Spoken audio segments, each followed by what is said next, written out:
Selamat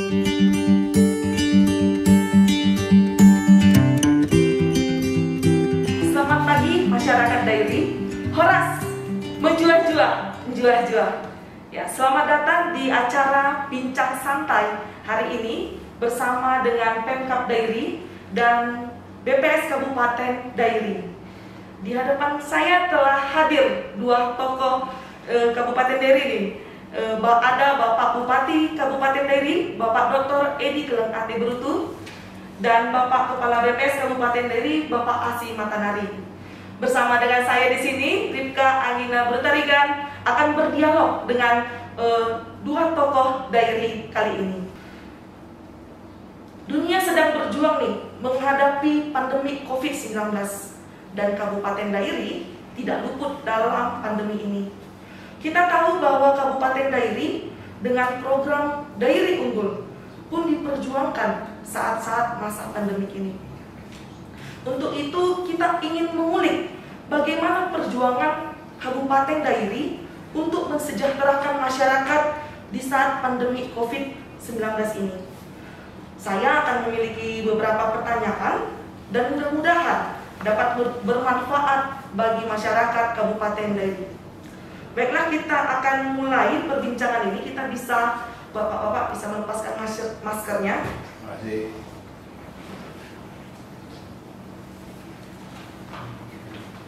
Dimulai dengan Bapak Bupati. Ya.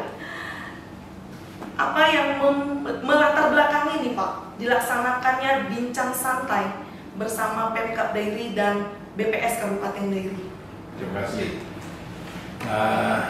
Kami sering berdialog dengan Bapak Kepala BPS.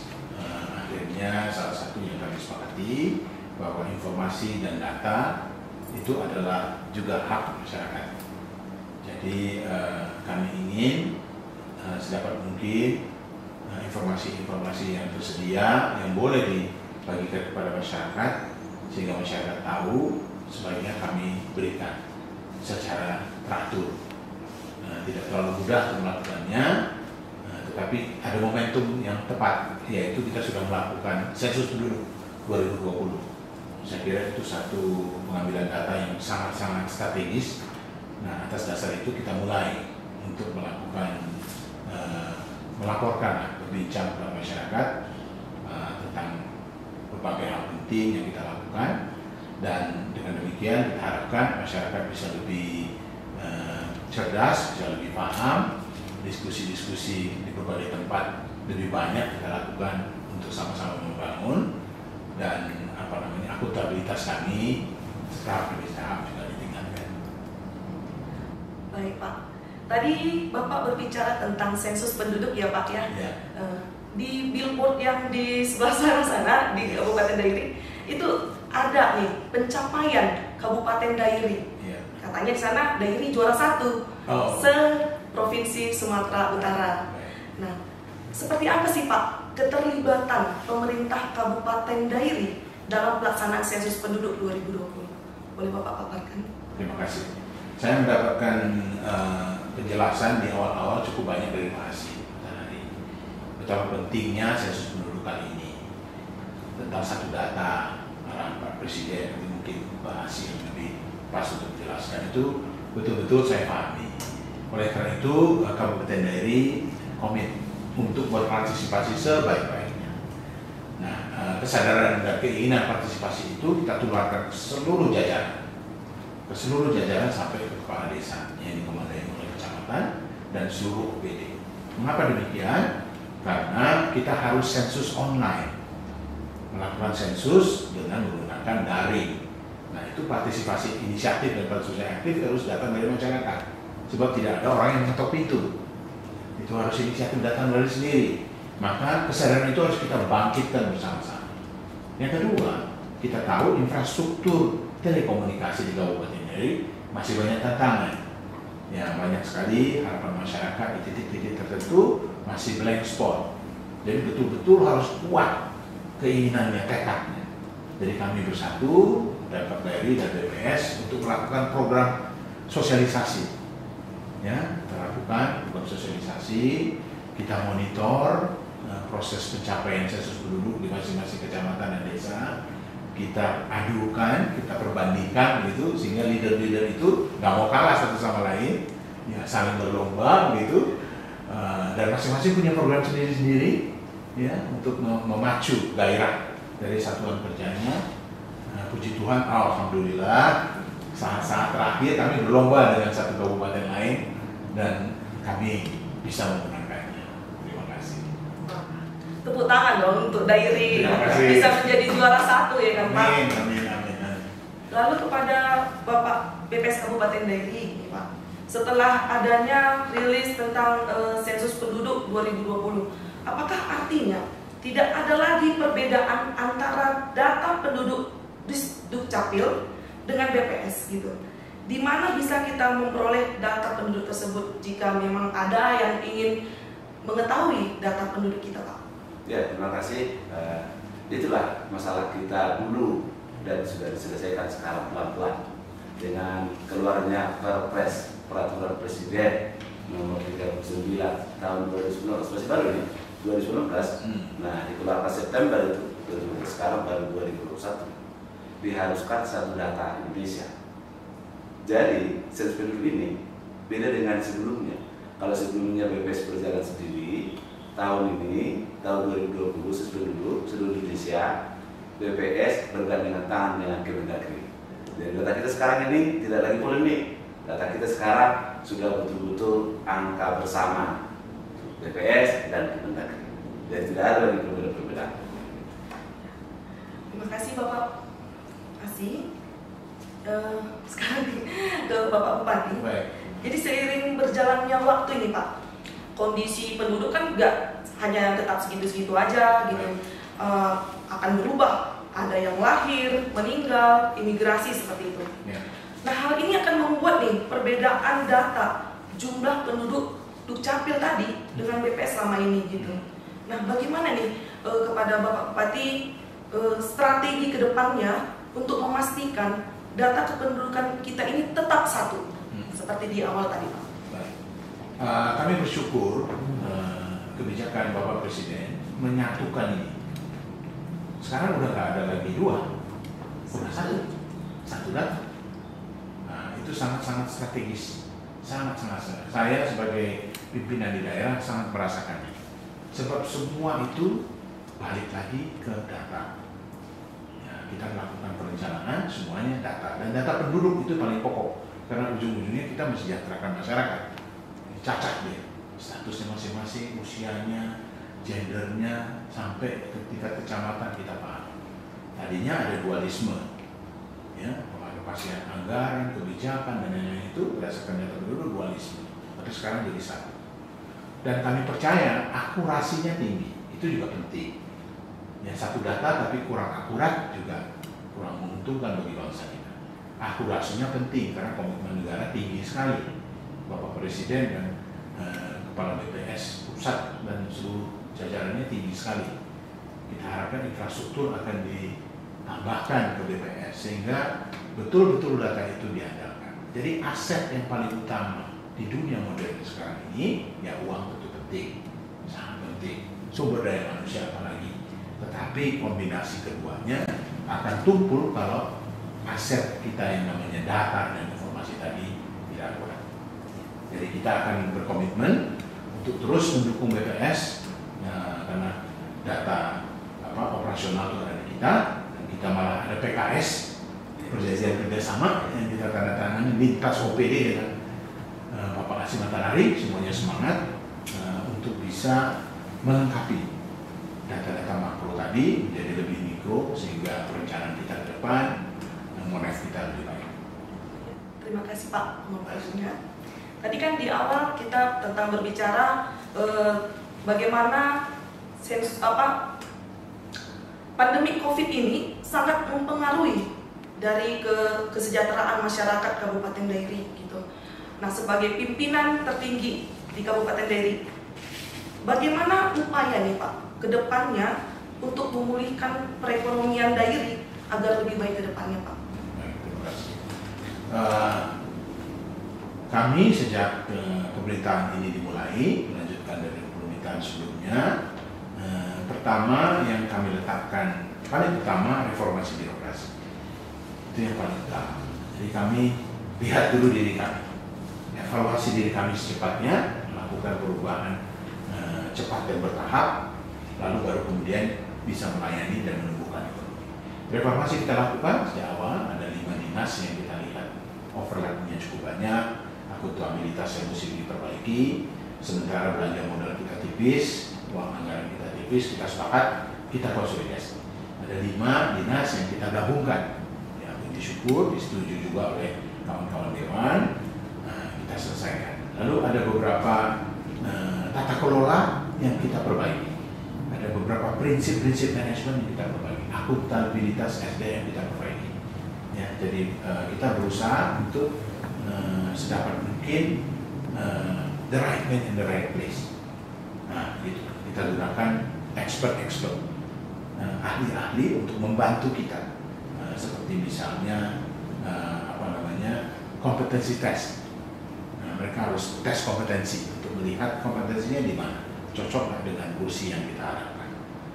Itu yang pertama kita lakukan. Yang kedua, kita ingin menata supaya pemerintahan kita tata kelolanya lebih baik, lebih bersih, ya, clean governance dan good governance. Nah, sesuai dengan arahan Bapak Presiden, kuncinya digitalisasi. Kita sederhanakan prosesnya, lalu kita digitalkan prosesnya. Digital itu dia sangat cepat, sangat akurat dan konsisten. Ya, konsisten. Kita digitalkan prosesnya, misalnya proses yang terkait dengan pembayaran, baik itu pengeluaran maupun penghasilan. Pengeluaran ke gaji kepada seluruh aparatur sipil negara sudah online.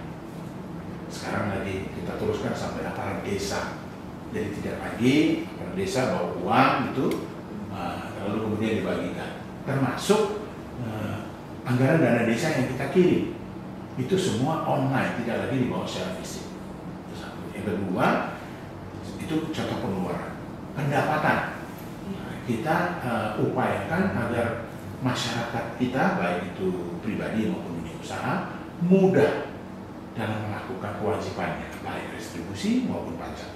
Dia bisa bayar lewat handphone, dia bisa bayar lewat kios, dia bisa bayar kios-kios warung, dia bisa bayar lewat teller, dia bisa bayar lewat bank, gitu. Maka kita mudahkan. Tentu teman-teman perbankan membantu, antara lain Bank Sumut misalnya, kita syukur, dan bank-bank Himbara gitu. Dengan demikian maka otomatis tata kelolanya diperbaiki. Karena kami tercatat semua, tercatat semua, real time. Satu. Yang kedua, akuntabilitas kami diperbaiki. Karena kalau sistem itu dia ada ketentuannya, ada service levelnya, harusnya ditunda. Kalau ditunda, lapor ke atasan, otomatis datanya terkirim. Yang ketiga, kita harapkan PAD kita mulai meningkat karena pembayarannya mudah, di mana saja bisa bayar, dan datanya cepat, sehingga kita tahu ada beberapa wadah kita atau klaster tertentu yang belum efektif. Nah, kita bisa lakukan efektivitas. Mungkin antara lain itu yang sudah kita lakukan. Masih jauh dari harapan, tetapi COVID ini membuat kita harus membagi konsentrasi. Tetapi hal-hal pokok yang fundamental untuk bisa membangun ini kita persiapkan. Terima kasih, Pak. Lagi-lagi kami dari masyarakat ini bertanya-tanya nih tentang jumlah penduduk miskin di Kabupaten Dairi. Katanya hanya 8,04%, Pak, dari total penduduk Kabupaten Dairi. Dikatakan lagi garis kemiskinannya sebesar Rp380.275 per bulan, atau sekitar 12.675 per hari. Ini maksudnya bagaimana ya, Pak? Nah, apakah dengan harga seperti ini masyarakat itu bisa hidup gitu dengan untuk sebulan? Gitu. Bisa nggak Bapak mengulas seperti ini? Mungkin banyak masyarakat bertanya-tanya tentang angka dari BPS sendiri. Ya, jadi yang pasti WPS itu konsisten ya. Ini mulai tahun 70-an konsepnya sama terus. Jadi ini konsep yang dibuat bersama. Banyak orang-orang miskin ya. Miskin itu nggak ada sepeda motornya itu. Nah, miskin katanya. Sebetulnya miskin itu bagaimana? Miskin menurut para ahli kesehatan adalah mampu memenuhi kebutuhannya. Berapa sih kebutuhannya? Paling tidak 2.100 kilokalori per orang per hari. 2.100 kilokalori per orang. Itulah baru dianggap tak miskin. Nah, kalau kalori kurangnya, pastilah orang miskin itu membutuhkan hidupnya mencari harga yang murah. Ya pastilah kalau orang miskin beli berasnya bukan beras yang mahal, ikannya pastilah bukan ikan mas yang bertelur yang segar, pastilah cari harga yang murah yang pasti kalorinya ada. Jadi ukuran ini secara nasional dan para pakar ikut terlibat di sana, ahli gizi ikut merumuskan ini. Ini hasil kesepakatan para ahli pangan. Jadi benar bahwa angka kemiskinan kita hanya sebatas 8% itu. Dan saya merasa Dairi cukup berhasil dalam masa pandemi ini, meski angka kemiskinan kita meningkat sedikit dari 7,7 menjadi 8,2, sedikit saja naik, tapi kita sudah jauh lebih hebat daripada nasional dan juga provinsi angka kemiskinan kita jauh lebih tinggi dari kita. Jadi saya kira itu cukup berhasil kita dalam mengatasi kemiskinan ini walau di masa pandemi ini. Terima kasih Pak Asi. Ini mumpung ada pakar data di sini kan Pak. Ini katanya IPM nih, Indeks Pembangunan Manusia ya Pak ya. Sebesar 71,57. Kira-kira apa sih artinya IPM ini gitu? Apakah memang berkaitan dengan jumlah penduduk miskin yang tadi itu gitu kan Pak? Lalu di IPM ini katanya ada nih indikator harapan lama sekolah dan rata-rata lama sekolah. Berarti mungkin nanti IPM kita akan menurun atau bagaimana nih Pak dengan adanya pandemi COVID ini? Ya. Masih paksa. Jadi manusia ini adalah pelaku pembangunan dan juga objek pembangunan.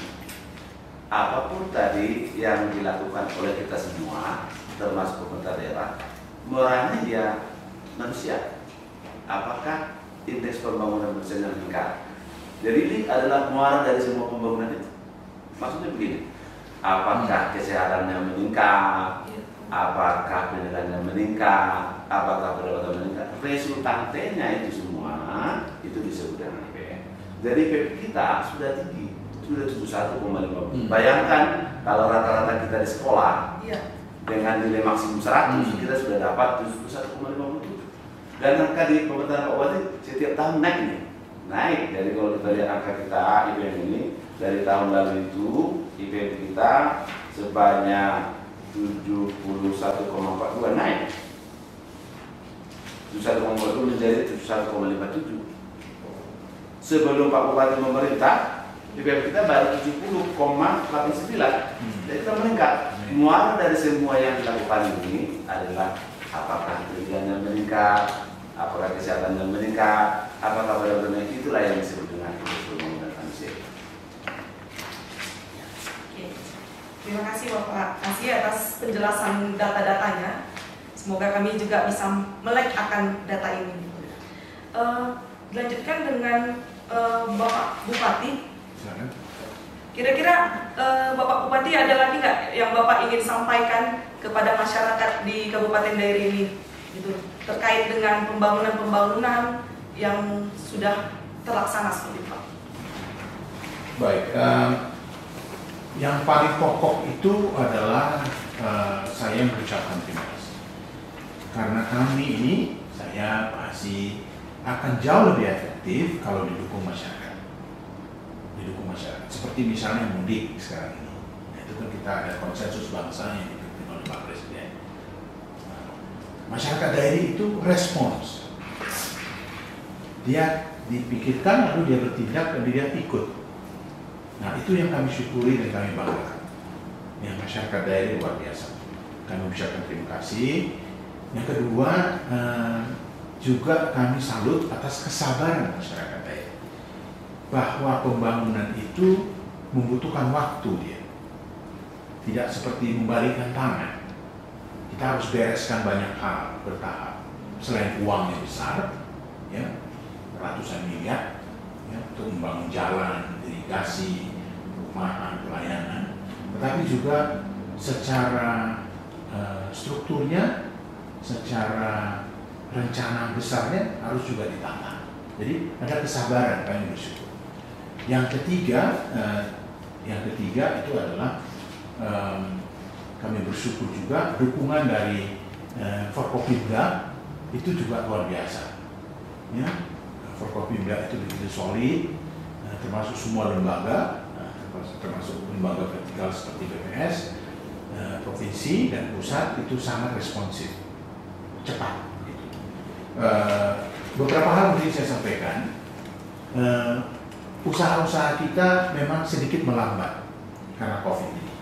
Karena anggaran yang sudah ada kita rencanakan sama-sama, kita bahas dari desa sampai ke kabupaten itu direfocusing, dialihkan dulu untuk memastikan masyarakat kita selamat. Mau 1 miliar, 10 miliar, ratusan miliar, alokasikan. Makin berbahaya, alokasikan makin banyak. Pembangunan bisa ditunda, tetapi warga harus selamat. Nah, begitu. Jadi belanja modal kami itu berkurang. Tetapi kami berusaha tetap untuk berkoordinasi sampai ke pusat untuk tetap melakukan pembangunan yang pokok-pokok, misalnya hemodialisa. Masyarakat itu sangat susah kalau dia cuci darah harus ke Medan. Dan juga masyarakat Papua Barat dan Aceh belum ada fasilitasnya. Kalau hemodialisa harus ke Medan, itu harus menginap 1, 2, 3 hari. 1 hari proses hemodialisa, persiapan dan mau pulang. Bakilannya kadang ditinggalkan, keponakan harus ikut, dampaknya besar. Kami berjuang, hemodialisa harus ada di KRI. Sekarang sudah ada, kita perbaiki terus, sudah ada. Jadi mau cuci darah bisa datang ke daerah. Dairi keren ya Pak? Dairi keren. Amin, itu contohnya. Lalu kemudian yang juga jadi keluhan masyarakat yang kita semua sedih adalah administrasi kependudukan. Saya sangat sedih dan melihat bagaimana Opung, Namboru, ya, Silih itu harus pulang jauh, udah ngantri pagi, terus dibilang sore hari habis keping KTP-nya, harus pulang ke alur kubur. Nah, saya menangis ya, kami sama-sama semua satu tim berusaha bagaimana cara. Sekarang puji Tuhan, alhamdulillah bertahap pencetakan KTP, iktp, surat-surat KK bisa dilakukan di kecamatan. Sekarang sedang ditarik sedekat mungkin sampai ke desa. Begitu. Karena ada fasilitas elektronik, internet, dan didukung oleh pemerintah dan orang-orang kita semakin baik. Jadi nggak ada lagi antrian sekarang. Nah, untuk tahap awal kita jemput bola. Ya, kita yang turun ke bawah. Kita demonstrasikan bagaimana itu dibagi. Termasuk kartu untuk anak-anak kita. Lama-lama nanti mereka bisa datang otomatis. Itu di sana. Itu sangat membantu karena tanpa iktp BLT-nya nggak dapat. Tanpa iktp saya nggak bisa bantu, nggak bisa saya mau bilang sama Menteri Sosial pun nggak bisa. Menteri PU itu dapat bedah rumah nggak bisa karena itu uang negara harus betul-betul bisa dipertanggung jawab. Jadi iktp ini sangat penting. Masyarakat bersyukur saya tahu. Yang berikutnya adalah secara bertahap. Kita sepakat harus punya 5.000 hektar kopi baru. Ya. Sekarang kami sudah lakukan kurang lebih 1.500 menjelang 2 tahun ini. Ada sedikit ekor. Itu pun mungkin 80% tanpa menggunakan anggaran PPP, Public Private Partnership. Jadi kolaborasi antara pemerintah, sektor swasta dan masyarakat, sehingga dapatlah angka itu. Mudah-mudahan kita akan kejar 5.000 hektar, itu bisa tercapai nanti. Lalu kemudian bagaimana menjualnya? Nah, kita sudah bikin satu marketplace yang sudah diresmikan oleh Pak Menteri yang sudah marganya Matanari. Marganya Budadiri. Marga Budadiri. Nah, Pak Sandiaga lihat. Nah, terima kasih Pak Sandiaga. Dia yang meresmikan, udah ada lapak digital tadi. Jadi masyarakat nggak usah sewa, nggak usah apa, silakan berproduksi saja. Urusan itu sementara ini urusan pemerintah. Ongkirnya kita usahakan gratis, promosinya segala macam. Kemarin sudah diresmikan dan belanja kreatif Danau Toba diuji coba langsung menggunakan QRIS. Ya, Bapak Menteri, Pak Menko, Pak Luhut, terima kasih sudah hadir melihat kami. Langsung belanja, Bu Menteri Keuangan, Pak Gubernur BI sudah dilakukan belanja dan itu memungkinkan karena elektronifikasi yang kita buat dan lapak digital tadi. Lalu kemudian ini juga penting, kredit. Jadi saya juga tanya kepada Pak Mardhani, ini gimana supaya ekonominya mutar? Beliau bilang, oke, cepatlah dibelanjakan uang itu. Pesan beliau. Satu, yang kedua, coba cari investor, membantu ekonomi. Yang ketiga, kalau bisa dipermudah kredit. Nah, Pasti itu ya Pak. Jadi masyarakat ini kalau butuh uang mudah kredit. Nah, syukur ya pemerintah pusat juga mendorong ada namanya KUR, kredit usaha rakyat. Kita push, kita minta teman-teman perbankan komit untuk turun ke petani, turun ke UKM. Jadi prosesnya mudah, bahkan untuk jumlah plafon tertentu tanpa agunan. Begitu, dengan bunga yang sangat murah. Nah, itu kita upayakan. Sekarang sedang marak Pak, dari penyerapan kredit di kita ini cukup besar dibandingkan dengan dana pihak ketiganya kalah. Jadi pinjam duit dari Karo, pinjam ke sini karena semangat masyarakat. Mungkin yang berikutnya itu kartu tani. Nah, kartu tani ini juga penting karena pesan Pak Asi juga kalau bisa bantuan-bantuan itu tepat sasaran Pak. Dia bilang tepat sasaran karena kan uangnya terbatas, kita bagi-bagi dan memang untuk acara kita yang dibantu jangan kemana-mana. Nah, gimana nih caranya? Jadi kita bilang oke, itu namanya ada yang subsidinya cukup besar, itu pupuk. Pupuk itu diperuntukkan untuk masyarakat petani, ya, disubsidi oleh APBN, tetapi harus diberikan ke petani. Nah, supaya mengontrol itu, maka transaksinya harus elektronik. Jadi dia harus terdaftar di Kementerian Pertanian, terdaftar di bank, terdaftar di Kamisa, lalu kemudian di kios. Bukti pendaftaran elektronik itulah yang dipakai untuk boleh menebus. Nggak boleh lagi pakai kertas. Nah, sehingga bisa dipastikan, hampir bisa dipastikan, petani-petani yang sudah layak dan disetujui yang mendapatkan KUR, yang mendapatkan pupuk subsidi. Bertahap, belum semuanya sempurna, masih kita kerja keras. BNI juga bantu mati-matian, dinas kita juga mati-matian, PPL, petani juga mulai terbiasa. Nah, itu penting, masyarakat sekalian, marilah kita gunakan kartu tani itu, karena kartu tani ini yang menjamin bahwa kita masyarakat yang membutuhkan itu yang ada. Sehingga angka-angka yang diukur terus oleh BPS ini, seperti beliau cerita, beberapa terang-terang yang baik, kita bisa pacu lebih baik. Amin. Ya, amin. Terima kasih. Ya, terima kasih Bapak Bupati. Ya, kalau dilihat begitu banyak program-program yang telah dicanangkan nih sama Kabupaten Dairi.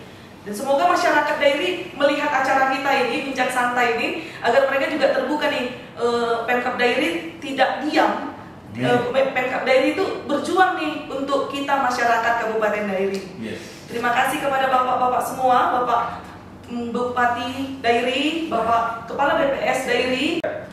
Demikian tadi Bincang Santai bersama dua tokoh Kabupaten Dairi. Semoga apa yang telah disampaikan oleh kedua tokoh tersebut dapat memberi manfaat kepada masyarakat Kabupaten Dairi dan semakin memotivasi Kabupaten Dairi dalam mewujudkan Dairi unggul. Saya undur pamit, sampai ketemu di Bincang Santai berikutnya. Menjua-jua, horas.